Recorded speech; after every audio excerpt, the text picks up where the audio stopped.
Hello, I'm Jonathan. I'm 21 and live in Orpington in Bromley, London's greenest borough. The employment prospects of people with autism is a particularly important issue for me.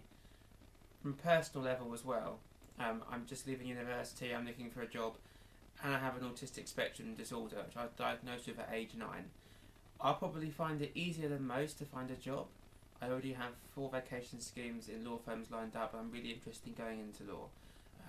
But I think it's really important that I stand up for those who can't set up themselves, or who might have more trouble finding a job with autism, and really being open about having autism, talking about the positives that people with autism can bring to the workforce, which include being more punctual, taking their sick days off, being very loyal to employers, often having very thorough attention to detail, which is really prized and is really important to pretty much every sector, all the job sectors, and I really wanted to get that out there and talk about the positives of autism, as well as the adjustments people might need, because it's a disability and there are adjustments that people with autism do need in order to display their very real skills.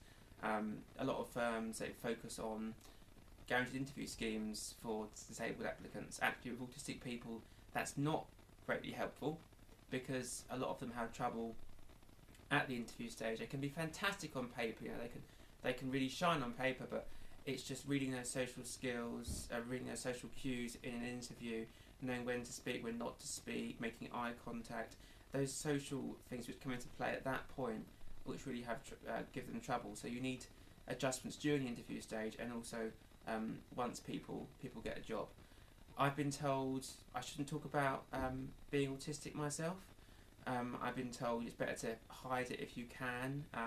But personally, I think I have a social responsibility to go out there, to tell people what people with autism can do, to show what we can do in employment, because the statistics for this are just really shocking, to be honest. I mean, 15% of people with autism at last count are in full-time work, 9% in part-time work. That's over 3/4 who aren't in work, of working age, even though over 70% of them want to work. And those figures from 2009, it's probably even worse now.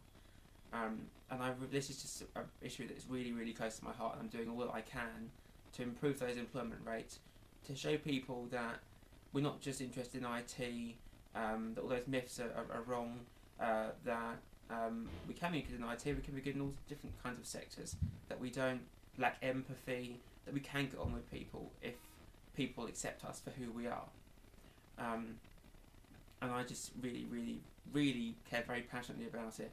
I've been lucky enough to attend round tables with Conservative and Labour MPs as part of my role as a youth coach and ambitious about autism. I've learnt more about the autism employment campaign a few of those MPs are thinking of launching after the election, which is a really great idea, but it needs to be more than an idea. It needs to become a reality, and that's really what I need to see at this party, is more firm commitments to improving the lives of people with autism, for helping them get into employment, to help them integrate into society, and just to come out really with very firm statements and firm promises that they are certain to keep.